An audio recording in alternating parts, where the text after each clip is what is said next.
In a world where global communication is connecting us in many ways, we need to stay connected. Anytime, anywhere, any place. Welcome to the world of Athalos. I am the host, so welcome to you all, and great to have you here as young professionals. And we celebrate the United Nations 75th anniversary, and I am Celine. Hopefully you've seen what I'm doing. I'm the PR and Communications Manager at Athalos, and Marco has been here at the office. And how's it for you, Renata? Were you here during the meeting? Yeah, earlier this month. It's a beautiful office, actually. I'm quite jealous. I'm now sitting in the same space here.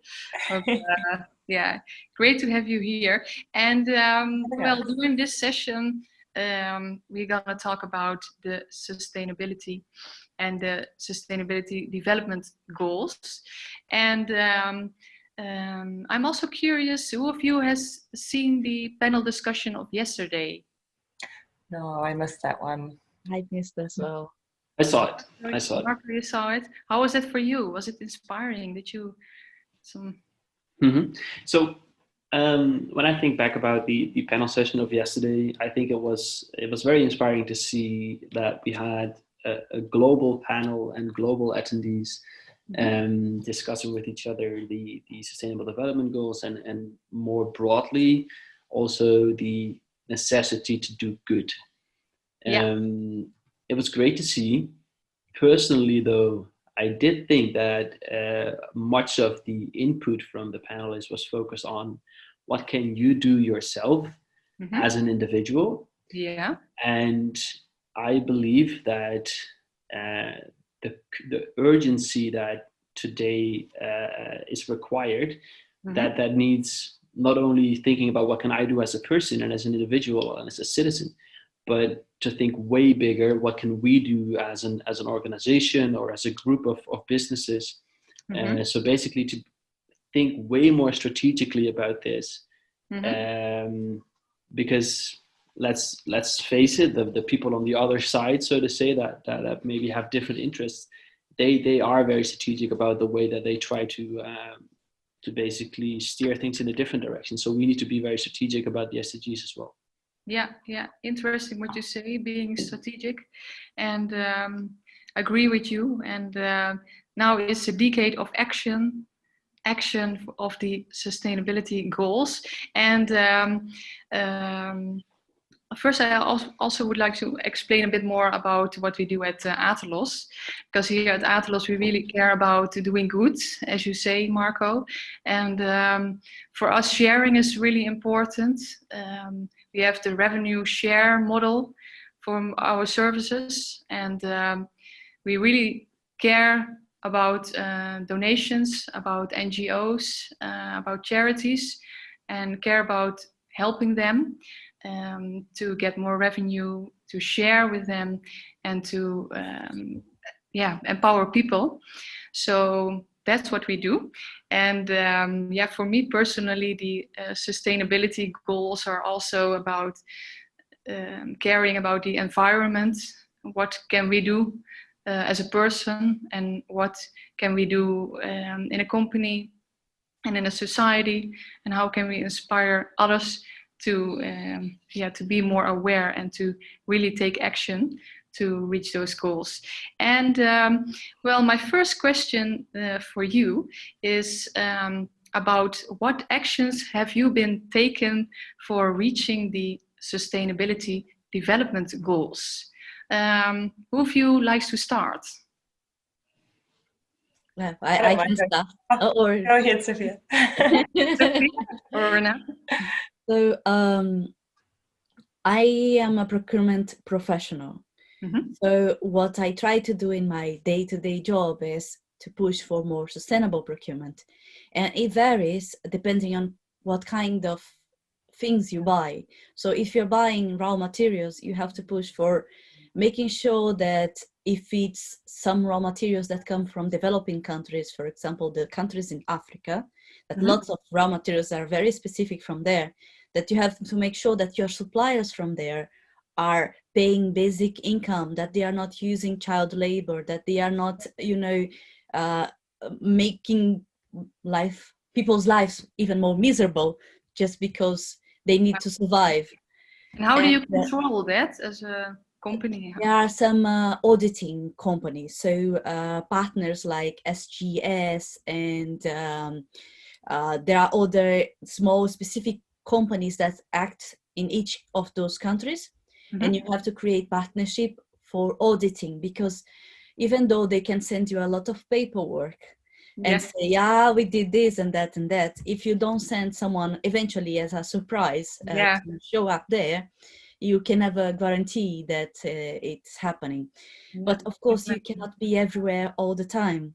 No, of course. So sometimes you have to select well your partners, or select not a middleman, but some companies that are bigger to centralize in those regions, that they are capable of keeping track of these auditing processes.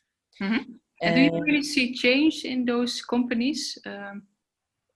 Well, it's a slow process, but you can see change, especially in those countries where you have specific policies for also improving the communities. So now I'm not in a company that buys raw materials anymore, because I'm working for a bank. Yeah. But in my previous job, what we had was we had some Africa foundations where we would have like people on the ground that would go and eventually support on helping on the NGOs that do educational projects, or even training those peoples that are on the ground, like the sales representatives, that you would train them and to make sure that they would come forward if they would see some kind of abuse, so to say, like that they are not being treated right in their day job, so that they would have the proper channels, so that if they would raise a flag there, it would come here to the head office. Okay, I see. Yeah. And then when you go to other kind of services like logistics services, it's like if you are capable of using fleets that is a green fleet that uses hybrid vehicles, and when you cannot use hybrid vehicles, you compensate by planting trees in one of those specific regions where you can plant trees, so that you don't just go around planting trees where you're not supposed to and damage even more the environment. And then the third pillar is when you buy services like consultancy services, because then how do you control that? So you make sure that you travel least as possible with your consultants, and when you do travel, that you also offset the carbon footprint of those people traveling. So this is most of what I buy today. So today I'm just buying services of consultancy, and that is a bit more less tangible. So as it's less tangible, I like to touch upon the part that is not in the procurement sustainability per se, but on the other goals, which are my passion goals, which is the 5 gender equality and reduced inequality. So for me, when I go to the path that you buy just consultancy services, you don't have a lot of things that you can touch and see. So how do you make sure that in your team and the team of consultants that are doing that service, that you have gender balance, that you have minorities represented there, and that that company that you're hiring is also has the proper policies in place to make sure that it is in balance. And I've been in rooms that the commercial guys would come to present their proposal, and I was the only woman in the room, and I was the only one not white. So I was like, how do you guys are showing me that you are? How does it feel for you? Yeah, it feels like super weird, and I don't hide for them. I tell them, like, I was like, wow. And then I make sure that in the team that comes to work, that they do that balance. Yeah. And do you see those changes already? I see those changes happening slow in some companies, but I think they could be faster if you would have strong target policies. I'm totally pro positive actions, like those targets where you have, I don't like to use this word, but I will use it, quotas, because when you say quotas, people want to run away from the room. But I think they are important because we are not progressing fast enough. When we see women in leadership in most of the countries that are signatories, we have only 25% of women in the parliaments of these countries. And when you look at the companies, those numbers like are even smaller. Like if you don't push, you will not get there. So I saw this article, I think it's from the IMF, that it says that it will take 257 years for women and men to get equal pay. I don't have that. My children will not have that, and that children will not have that time. So we have to push for targets that actually make it happen now. And that the companies, they have to fill in their pockets. So we really should inspire others to really get into action. Exactly. But it's difficult when you are an individual contributor in a company. Yeah. Because you have to have an external push. So it has to be the client, it has to be the government. Because there was this head of... Do you think that really matters? It matters, because I had this conversation with the head of diversity and inclusion in the company I was working before. And I said, we have to have this. And she said to me, but that the shareholder doesn't care that much. So you have to think about the monetary incentive. So I was like there full of hope and trying to make it happen and trying to say, oh, this is what we should have in place. And then I get to the barrier of the financial incentives. So if there is not an external force also pushing for that, it is difficult for us to just create this organic thing. Yeah, it's a great question how we can change that and how we can put others into action. How is that for you, Renata? How is it working? What actions have you been taken for reaching the sustainable development goals, and what is your company doing? Well, where do I begin? Well, I suppose, I mean, I work in finance for Ahold Delhaize, and as an accountant working in finance, I've always sort of felt like I don't have sort of a direct contact or sort of that empowered to be able to make any concrete change. And a couple of years ago, I joined the company that I work for now, and just seeing, I guess, the power that they have being a global supermarket in terms of healthy eating and climate change. They're signed up to a lot there. Just, I think, seeing that power has empowered me as well, and thinking maybe there is something I can do, even if I am, in finance, not procurement or something like that, where I can actually, be right in there and make decisions on a daily basis. So how did it empower you exactly? Well, I think just so earlier this year, I guess, I've been thinking to myself a lot. I turned 30 this year, and I was like, it's a new decade for me as well. So I was like, okay, I haven't done anything for a while that's big and impactful. I can do small changes in my life, using like a bamboo toothbrush and making sure that I'm recycling, as much as I possibly can and not wasting food. Small things like that, thinking about who I purchase from, clothing and things like that. But I was thinking, no, I want to do something a lot bigger. And this year we've had a new CFO, a female, which is really exciting. And I've had a lot more contact with her, and she's really interested in the sustainability topic as well. Yeah. And then the Global Compact came along just at the right time when I was looking for it. And I just thought, well, this is absolutely it. This is the way that I'm going to really get involved and start making a change. So being able to be part of that, I didn't really give my boss much of a choice. I said, this is happening, so sign it off. And now that I'm involved in that, and then also with my increased contact with the CFO, I finally feel like there's ways that I can actually have my voice heard and actually try and make some changes within the company.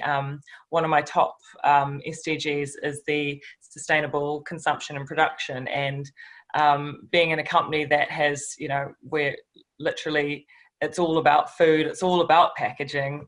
You know, how can I now kind of whisper in the ears of the leadership team, and you know, actually push things along faster and make this topic more of a priority, because I think that we are doing some great things in the company, you know, reducing waste and things. We have certain goals set out for the next 10 years.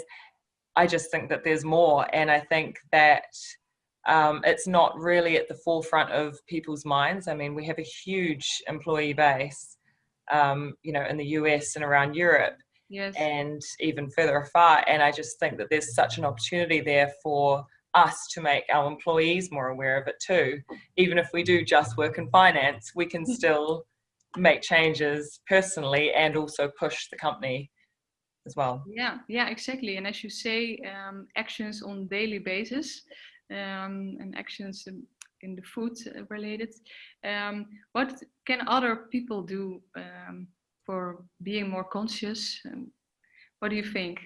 Well, I think when you start looking is the first thing, and just being interested. And I think going back to the empowerment thing, possibly, I think people perhaps get a bit overwhelmed, possibly, or they don't know where to begin, they don't know where to start. And it really is just as small as making very small changes, even if you do one extra thing a month, or you don't have to be perfect straight away. You know, somebody can say, great, you're recycling, but you still go on holiday, you still fly. Well, it's not an overnight thing. So, I can imagine. And could you give me one example that you have taken?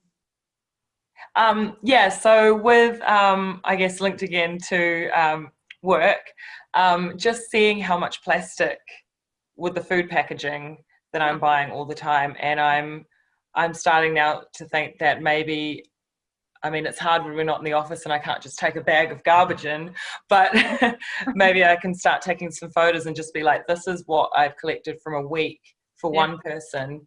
How on earth can that be okay? I mean, how is it possible? It's crazy.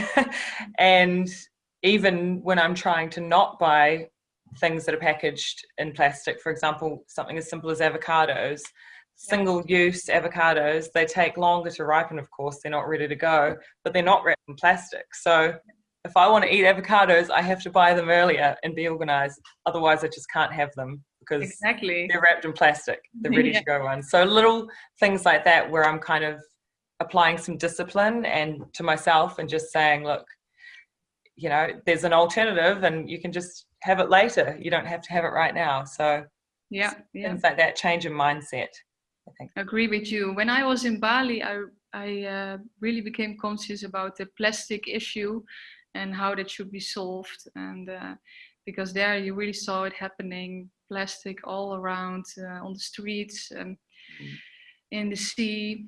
It's awful. So it's you go snorkeling and there's just like in Greece and things, and there's tires and there's plastic, and these are in like distant islands that aren't, you know, densely populated by tourists. It's not Mykonos and things like that. It's like the Western Islands, and there's still trash everywhere. It's such a shame. It's awful. And thank you. How is that for you, Marco? What actions have you been taken? I'm just curious. So for me personally, I think the biggest action that I took is that I basically put on hold my original career track towards diplomacy and said, like, first I'm going to work towards achieving these goals. So I think it's going to take me until 2030, hopefully, and perhaps way longer. So this might actually be a lifelong quest. And to respond to a few things that were said by the others, as Sophia mentioned, that they need external pressure and external forces to help them, and the UN Global Compact tries to be one of those forces externally influencing companies to move in the right direction. And what are those results so far? Have you seen already some results? I think there's great results to be seen in the sense that how quickly the compact is growing, the amazing good case practices that we see around companies that are part of the UN Global Compact. But it's not enough, right? It's by far not enough. We are not on track to reach any of the SDGs in time. And what should we do differently for being in track?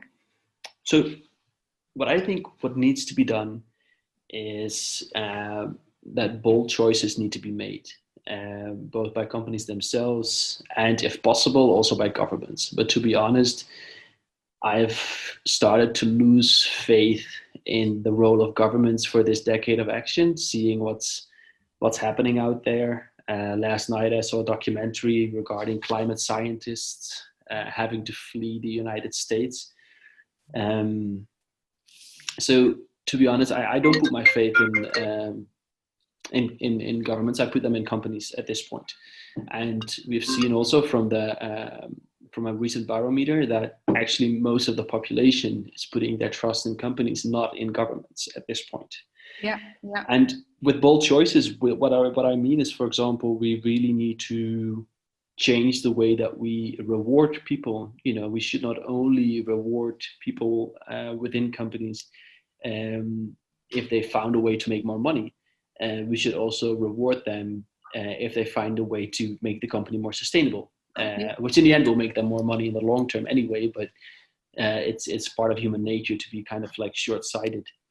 So that's one thing that I would love to see more. Another thing, and this is already happening to a certain extent, but I think it's going to be a major accelerator when financial institutions at large will start to give preferential treatment with regards to the height of interest that companies need to pay on their loans if they give a discount to sustainable companies, right? So really basically pushing companies to get on the bandwagon and move like all in the same direction. And that's the thing with the SDGs. I think they are our universal language when it comes to sustainability, and everyone needs to be with their noses in the same direction. And one more example, if I may, is I also think that the bigger companies, most of them are like already part of UN Global Compact, at least many of them. If they really start to put pressure on all the like smaller companies that they do business with and simply say, if you do not move in this direction with us, we will no longer do business with you. Those kind of statements, those kind of bold choices, not simply trying to do a little bit better than the year before when it comes to your sustainability targets, but actually look at the science. What is the absolute goal that we need to achieve, even if we don't know how to reach it at this point? And that's what the goal that you should be going for with regards to your CO2 emissions, for example. And so these kind of like, it's all about leadership. Yeah. And as you say, do you really see that happening already in companies? Yes, but only like I know some of the examples from UN Global Compact companies, and they are the front runners, right? It's a company like Unilever. When we come back to SDG number 5, they are the first company that actually managed to have a gender balanced management throughout their whole company, and they did it within a few years. It's not that difficult. You just need to make that decision and follow up on it. And quotas work in that sense. So also based on what Sophia says, I support that 100%. And actually, I think it's very curious to see that the Dutch Employers Organization this year actually for the first time ever agreed that we need a quota to make this happen. Also in the Netherlands then, yeah. That's really exciting. Thank you so much, Marco, and really interesting what you say. And I'm also curious, because now we are in the decade of action, of reaching the Sustainable Development Goals. And what do you think? How would the world look like in 5 years? in 2030? Is that a question for me? Well, yeah, you can answer. So what I always like to compare this whole sustainability journey to that we're on are these human made pyramids that they build in Spain. I don't know if you've ever seen that, but it's like these human towers that they build, and in the end there's like a small child that stands on top, and they need to raise their hand, and whoever builds the highest tower wins. And when you see at the technique of how those towers are actually built, it's like 80% of the time is worked on building the basis, and that takes 90% of the people. And then in only 20% of the time, the rest of the tower is built in a very quick pace.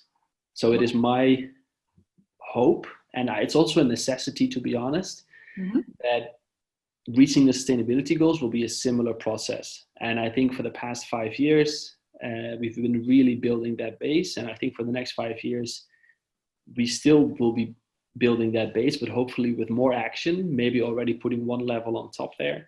And in the last 5 years, hopefully we'll see a very fast spike towards actually achieving the majority of the goals. That's something I always think about. Yeah, that's really interesting. And how is that for you, Renata? How do you see the world in 5 years? Well, to be completely honest, I'm relatively new to this whole SDG program, the last sort of year or so. Okay. But so I'm still eagerly kind of reading through everything and trying to get as involved and catch up, get back up to pace as soon as I can. But yeah, I think to me,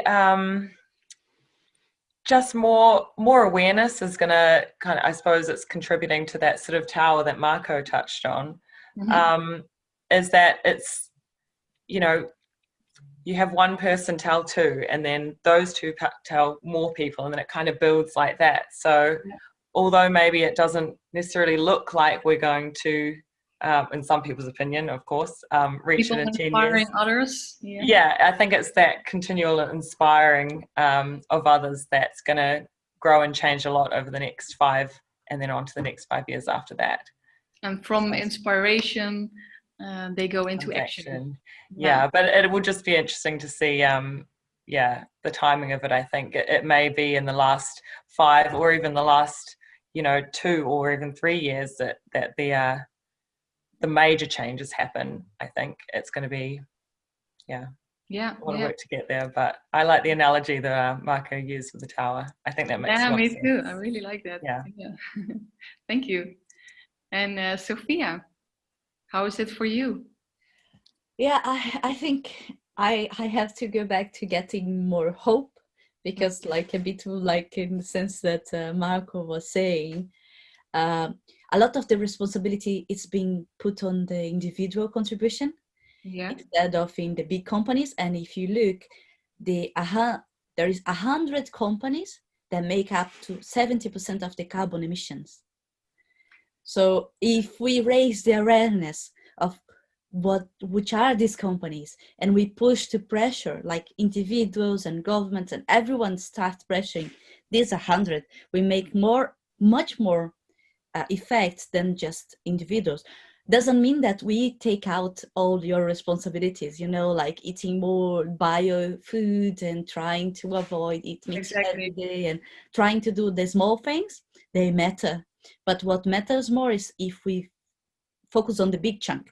Because if you look at the progression of how much carbon emissions they were done in the last 10 years, and if we leave to the last 2 years to act, actually the amount that we have to tackle is much, much bigger than what we have today. So the actions, they have to be much, much bigger. So we have to start now with big actions so that we don't have to have triple of what is necessary in the end of the decade. So if we should have started before, but we still have the opportunity to start now, pushing more pressure for bigger actions. Exactly what you say. And companies can also inspire other companies, and in that way it's like a snowball that in the end a lot of companies will do it, and hopefully all companies in the end. So yeah, I feel really exciting. So yeah, and even for us, I think it's good to create that awareness, keep on inspiring others, keep on being conscious every day about sustainability. What can we do, and how can we inspire others, companies, and the society to really get this done together? And especially the young professionals, as we are, because we are here in the world for so many years. I mean, I hope. So yeah, that's exciting. And I think this conversation never ends. Even after 5 years, we always should take care for the planet, for people, for ourselves, for our environment. So I'm really curious. Thank you for this panel discussion with you, and for all your inspirational answers, and hope to seeing you soon. And I also would like to welcome you again here at the Atelos office soon again. Welcome to the world of Athelos.